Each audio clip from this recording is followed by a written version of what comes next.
try to keep the mic really right by your mouth. Joan, get out of there. Now, I'm inviting Zoe up, correct? Everyone, You call her Joan? You all are doing, she's misbehaving. Okay, so again, has everyone got a glass to toast? No, I don't. All right. By the way, I just want to let you all know that Joan is abstaining right today. She's abstaining. So, you know, that's just the way she normally is. You know, she might seem like a little, you know what I'm saying, but she's abstaining. She hasn't drank one drop of liquor today, I'm telling you. Okay. By the way, Jessica has a friend named Toast. Her nickname is Toast, obviously. And basically, this is a young lady who is doing great things in the field of diplomacy. So many of Jess's friends are very accomplished, you know, in their own right. And some of them even in their left, that really, they do very well. Okay, so I'm inviting Zoe up to give the first, correct?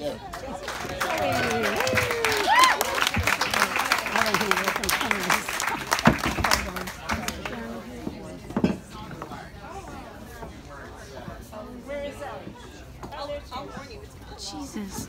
Okay, no problem. Hugh. And we're going to have the speeches, and then after the speeches, by the way, there's going to be dessert and the cake and all that, so, you know, just letting you know that. Okay.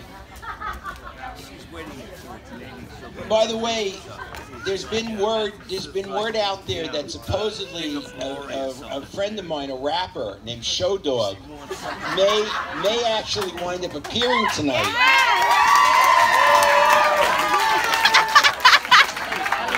But, you know,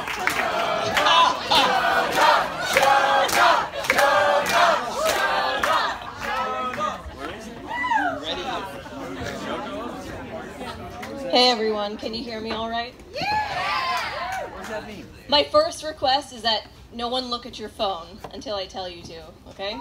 Just don't touch your phone. What happens if I do? You'll ruin the surprise. And my second, I made the crossword puzzle and I'm a novice crossword puzzle maker. So if anyone wants help, I'm going to give 2 clues away because I gave them to my table. So 4 down, Jess's grossest habit. Leaving trails of hair. And 9 across, Rob's grossest habit is clipping toenails in bed. Bad, Rob. That's bad. So if you make a crossword puzzle for someone, don't add multi-word clues.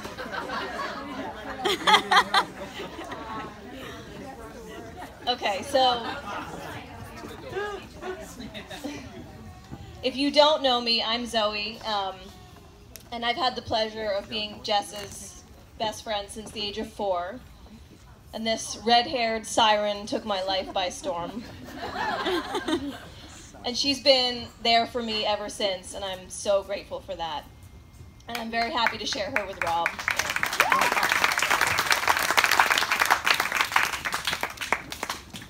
I want to appreciate Laura and Steve, who have thrown an awesome party, and we're so happy to be here.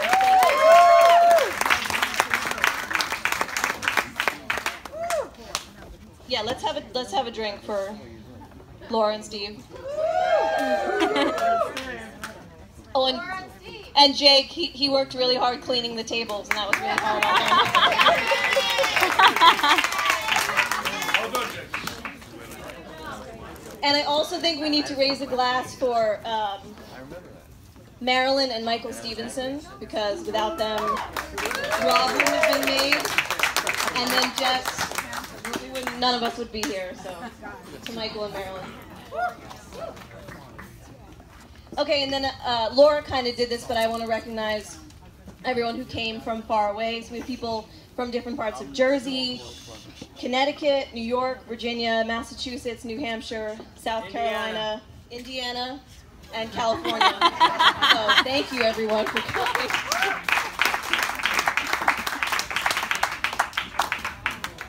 All right, now Jess, prepare yourself. Okay, so most of you probably know that Jess and Rob met doing CrossFit. What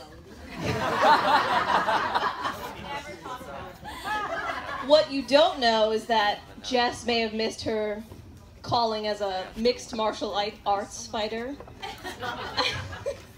And that we have Jake to thank for her not doing that career and ending up with Rob.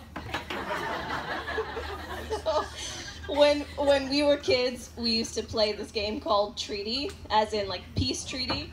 And it was basically like an all-out wrestling match where the three of us would beat the crap out of each other until one, and then two, finally, you said treaty, you know, gasping for breath.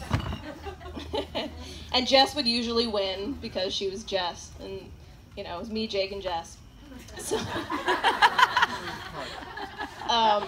Jess's signature move was where she would take her unsuspecting victim's body perpendicular to hers, like underneath her, grab like arm and leg, you know, here, and then lift her legs up in the air, pull the body further underneath, and then slam her whole body down. And once you were trapped in there, it was just a repeated blow, like that was it. So, death trap. One auspicious day, I guess Jake had finally had enough. And sensing a rumbling deep within his loins, his intestine, he managed to actually position himself on top of Jess. I was already out, so I was safe from a safe distance, watching. And yeah, Jess, gasping for air, Jake releases a fart directly into Jess's mouth. It was...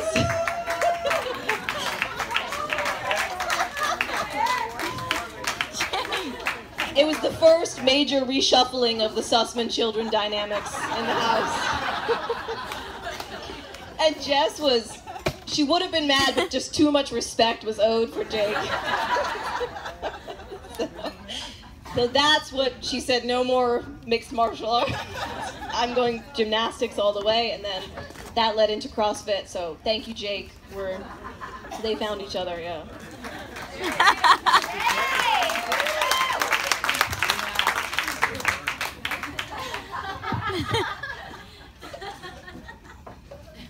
Okay, so when we were also but wee young lasses, Jess and I spent hundreds of hours making this fashion magazine, and it was basically, it's kind of like the Polaroid thing. We would use Steve's Polaroid camera, take pictures of ourselves and poor Jake, dressed in different ways, let the photos develop, and then use the photos to inspire ridiculous stories, which we wrote down and kept in a magazine. So one day we took this just nondescript photo of Jess, what we were not expecting to be anything at all. She's going, oh no. So anyway, to our great surprise, the picture that showed up is the one that most of you should have in your email inbox. If it's not you that has it, then your neighbor or whoever like got the invitation. So you can go ahead and open it now if you have your phones. Yeah, it's sent to your parents.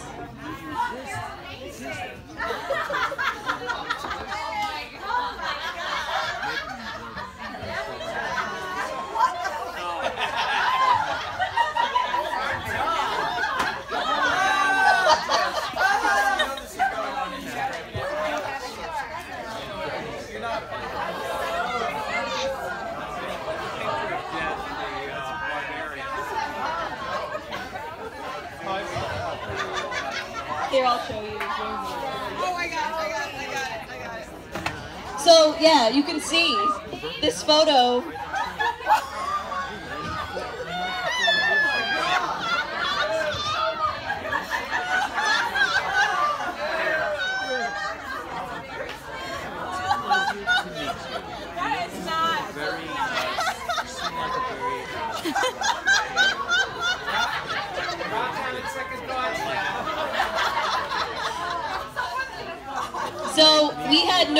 out like how this happened. It was some sort of Polaroid mishap.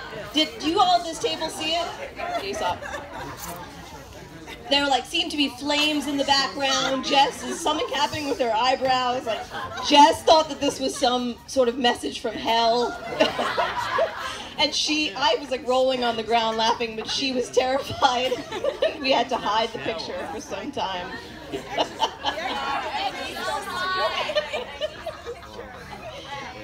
not as easy. Okay, so skip ahead some years later. Jess and I are in high school together, both to some degree awkward, you know, unsure, but bright and eager young teenagers. There was a boy that I was interested in, some 15 feet away from me in the hallway, and I was debating whether to talk to him. Watch the steps, Jones. And this story deserves a nod to Steven, whose love of rap music completely infiltrated the Sussman household. And it also gave Jess a good degree of street cred Sneaking away. that she wouldn't have had without Steven. And she always knew how to employ a good cultural reference when one was necessary. So I'm debating whether or not to talk to this boy, and Jess comes up, grabs me by the shoulders, and like pulls me in close and raps Eminem's "Lose Yourself" from the 8 Mile. I have it. I'm gonna play it. Just a little bit.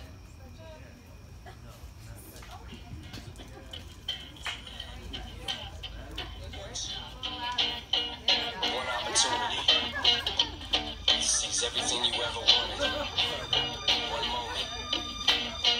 Did you capture? Just let it slip.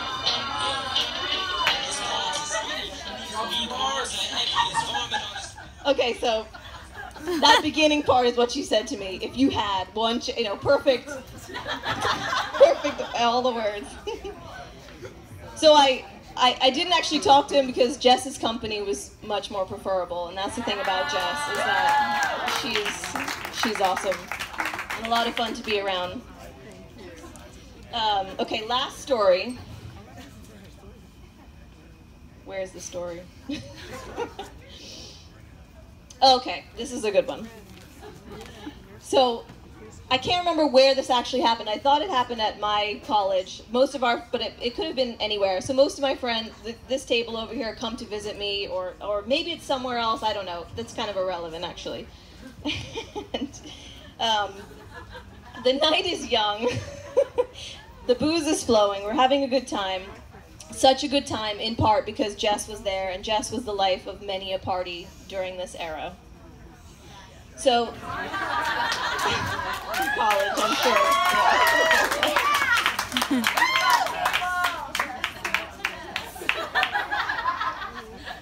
Jess is a really fantastic dancer. Mike, our friend Mike over there. Mike, why don't you stand up just for a... Mike, he could have been a professional. Maybe you'll see some moves. I don't know if we dance. Yeah. They're both really into it, so much so that their eyes are closed. Just everyone's having a good time, but so they're not aware of their surroundings. Jess, around this time, and possibly even to this day, had the tendency to dance in the shape of a complete bell curve, surveying the wall behind her. Everyone's dancing around, getting totally carried away. Jess, in a crescendo of emotion, music, love for all creatures of the earth, whips her head straight up, and Mike, his skull, still soft from birth, in the direct trajectory of Jess's undoing of her bell curve, and gives Mike an undiagnosed concussion that he'll never recover from. And Jess is totally unaware. So this was the kind of unparalleled dance party that I got to witness, and all thanks to Jess and her madness. Okay, that's enough stories. She says she feels badly about it to this day. Rob, I don't know you well enough to be able to tell funny stories, which you're lucky about, but I wish I did, because what I do know of you I love very much, and I'm really, really happy that you found Jess. So, congratulations.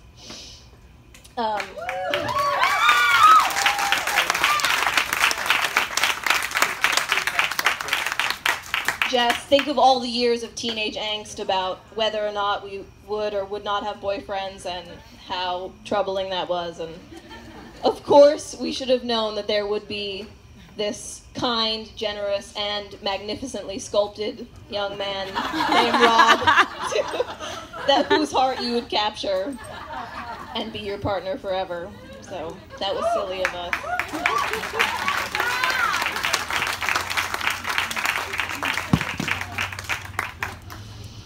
And now to both of you, if you haven't had a conscious breath all day, take one right now.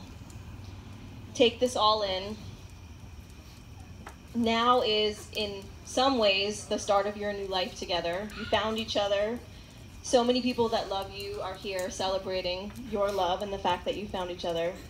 Let this moment fill you up and hold it, because pictures will capture some of it, but only this feeling inside will really remember. And we all wish you the best, and we love you so much, and congratulations to Jess and Rob.